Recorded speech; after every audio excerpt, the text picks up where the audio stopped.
Hey, what's up, YouTube? Welcome to the J-Dub Show. I'm your host, J-Dub. Before I get started with this review for the episode of ECW that aired Tuesday, February 24th, 2009, just like to say thank you so much to all of my 356 subscribers. Even more thanks to the people that keep this channel rolling by commenting, favoring the videos, rating, sharing them with all of your YouTube friends, and, embedding them. Whatever you do to broaden the exposure of this channel, I humbly thank you and ask you to keep doing it. So, yeah, happy Black History Month. And also, if you haven't subscribed to the show yet and you're watching this video, click the yellow button. Thanks. Getting into this episode of ECW, I'm just going to sum up the whole episode in 3 words. What a show.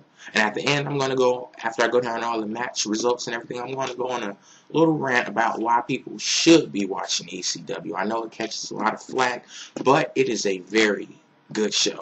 First match of the night, Mark Henry versus DJ Gabriel. Mark Henry accompanied by Tony Atlas, DJ Gabriel accompanied by Alicia Fox. Mark Henry ends up winning this match. It wasn't a typical squash match, seeing as it actually lasted for a little bit, but DJ Gabriel was at a significant disadvantage throughout the whole match. He wasn't competitive at all with Mark Henry, and I'm looking at him like he has all these muscles, he has his physique, and he's not putting it to any use at all. He should have been at least a little bit more competitive against Mark Henry than he was in this match, but he wasn't. Mark Henry ends up winning the match. Second match of the night, Tyson Kidd versus Matt Boyce. Of course, Tyson Kidd wins this match. It was just another quick and easy match where he is building up his character, building up his credentials, and familiarizing the WWE universe with him. It was a very good match. He was very impressive. But I watched the episode, and he starts hollering when he's in the ring, and I read on one of these wrestling websites, I don't remember which one it was, but they said the reason why Natalia, or Natty Neidhart, why she's his manager is because they don't want him on the mic because he sounds like Chris Tucker.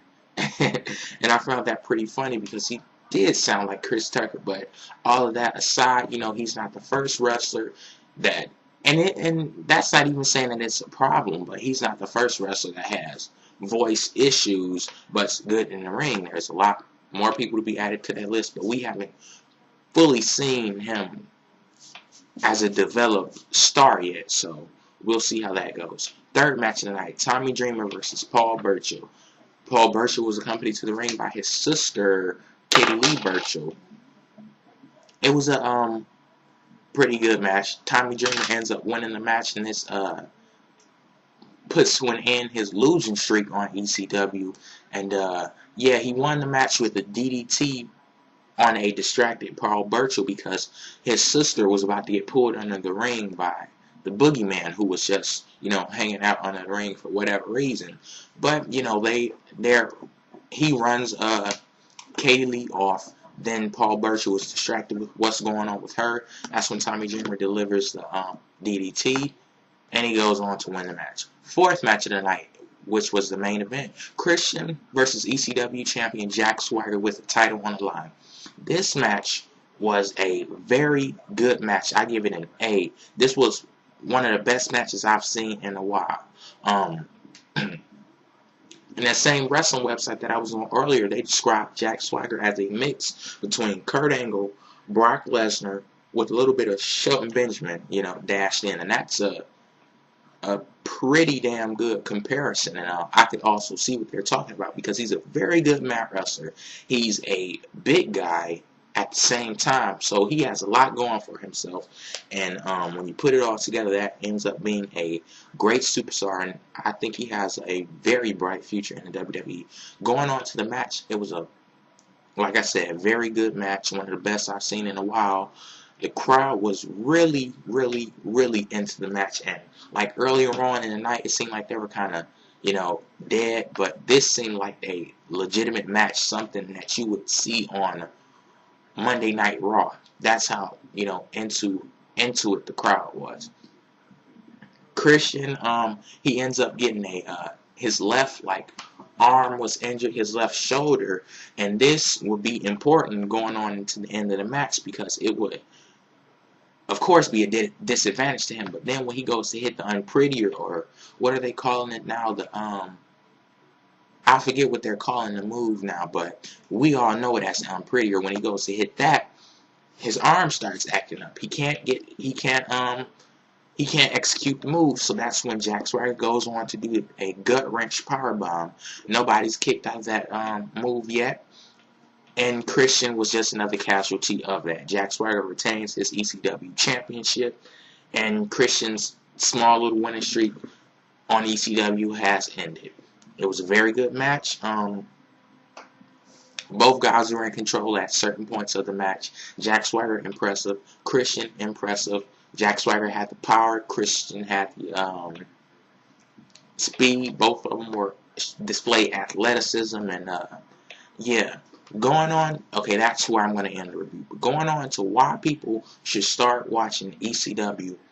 A lot of problems, a lot of issues that people have with the other WWE shows, SmackDown, Raw, they don't exist on ECW.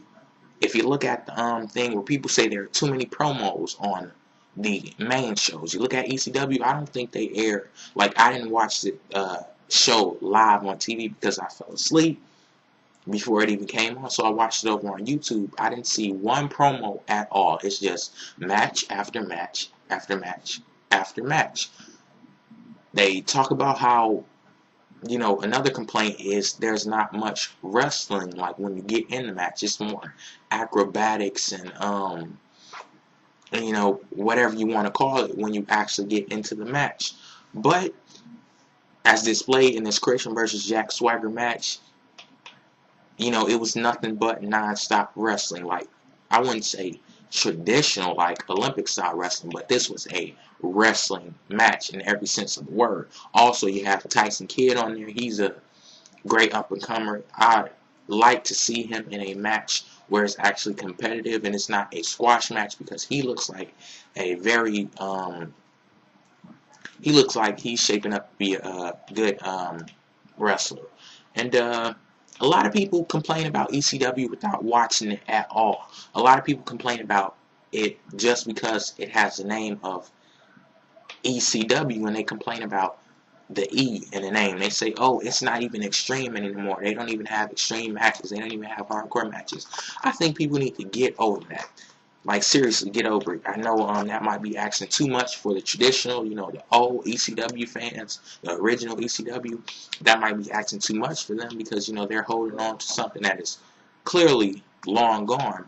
But people stop listening to them, because I was one of the ones that kept listening to them, didn't give the show a chance on its own, to stand on its own, to see what it's about. But as I started watching the show myself, stopped listening to what other people had to say about the show, and started forming my own opinions, I can say right now that I am a fan of ECW. That's something I can't say about TNA. Like, I still might watch it, but I'm not a fan of TNA. So, yeah, I'm a fan of ECW, and I guess that's where I'll end this video. Peace out.